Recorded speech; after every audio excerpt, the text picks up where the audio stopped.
namanya juga kita daerah publik ya, ya udah nggak masalah. Dulu aku juga pernah lihat ada orang podcast di itu lagi, stasiun LRT lagi. Iya. Pernah aku lihat di Velodrome tuh bahas bola dulu, siapa ya? Coach ini, Coach Justin kayaknya pernah tuh buat itu acara NTV itu. Coba. Apa itu? Ada NTV Nusantara TV. Iya. Iya, nggak masalah sih, konten kreator kan bebas. Yang penting ada kalau di FB Pro apa?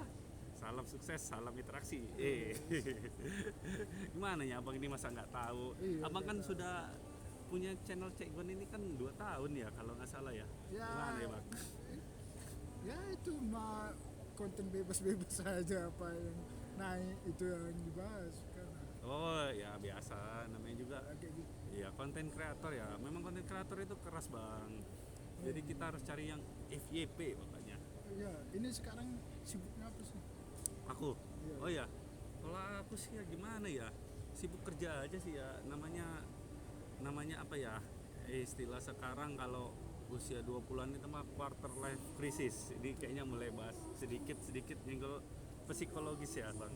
Jadinya ya. Maksudnya? Quarter life crisis itu dimana kita tuh agak susah menentukan arah hidup ya.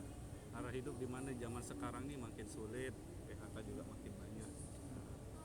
Jadi ya kita harus menghadapinya ya gimana, aduh, tambah dulu juga kena covid jadinya agak susah masuk sih ya pelajaran kalau dari WFH itu ya. Gimana, betul kan bang kira-kira ya bang? Betul, apalagi kan kebanyakan sekarang kan ijazah nggak dilihat lagi. Yang dilihat sekarang apa yang ada di depan mata diambil. Walaupun berbeda dengan latar belakang pendidikan, yang penting bisa menghasilkan duit. Ya aku juga sih, aku Iya. memang sekarang cenderung sipil itu untuk ini sih ya nyenggol-nyenggol serempet dikit di kerjaanku ya. Kerjaan aku kan memang di konsultan ya, konsultan untuk sebuah perusahaan biar bisa barangnya itu masuk ke Indonesia dari luar negeri, sebetulnya begitu sih bang.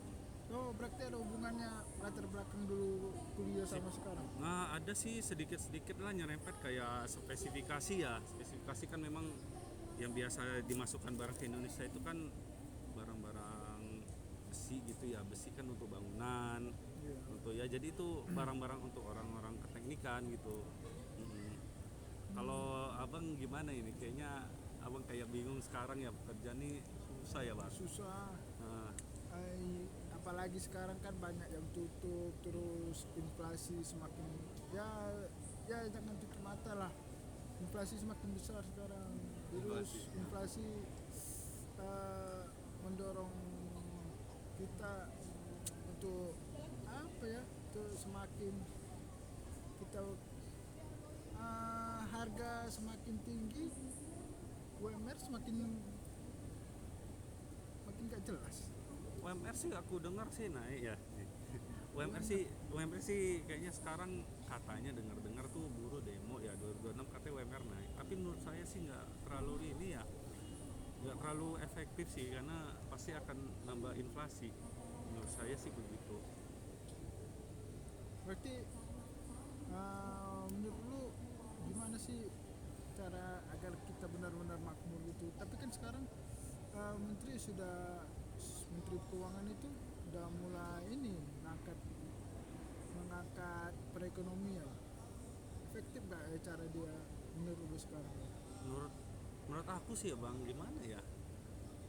Purbaya ini sih ya Purbaya ya kalau nggak salah ya. Iya, Pak Purbaya Purbaya. itu sih kayaknya dia masih langkah awal sih ya. Memang beda yang dulu menteri sebelumnya siapa, Sri Mulyani ya bang.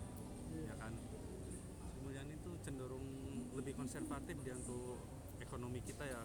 Konservatif yang dimaksud tuh masih dia lebih mencari aman karena reputasi dia dulu kan di Bank Dunia kan udah terkenal ya, namanya pegawai Bank Dunia kan.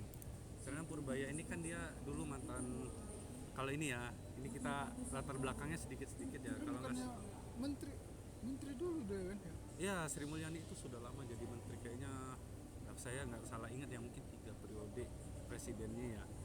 Zaman Iya. Jokowi kan ada 2, Zaman dan juga sejak SBY. zaman SBY ya mungkin udah 4 periode, tapi kan belum sampai 4 periode gitu ya Ya, bang. tapi kan gak ada ya kemajuan, semakin ditekan ya.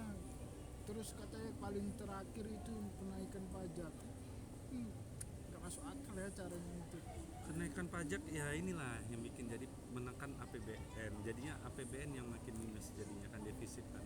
Sedangkan si Purbaya ini kayaknya mulai mencoba langkah berani, yang disebut orang kan aksi koboi ya. Nah ini yang patut diwaspadai buat dia juga ya. Ya berharap sih Purbaya ini sih dia punya langkah berani ya, kan dulu dia latar belakang kerja di OJK, jadi dia lebih memandang hal tersebut ya dalam mengawasi keuangan ya, terutama kalau OJK itu kan ya berarti otoritas jasa keuangan berarti ya. Jadi harusnya dia mengamati yang namanya mungkin ya nih disclaimer ya, mungkin kredit macet kali ya. Nah, ya kan begitu OJK kan kayak gitu ya, sepengetahuan abang kan kayak gitu kan. Kalau OJK itu kan mengawasi yang namanya kredit macet di suatu bank. Ya, sama ini agar tidak ada penyalahgunaan. Iya, bener ya. Gitu. Iya. Tapi menurut abang sendiri gimana nih anak muda sekarang ini yang mencari kerja? Kan kita lihat orang banyak sekali angka pengangguran, terus banyak sekali mahasiswa yang sudah tamat terus nggak tahu kerja di mana.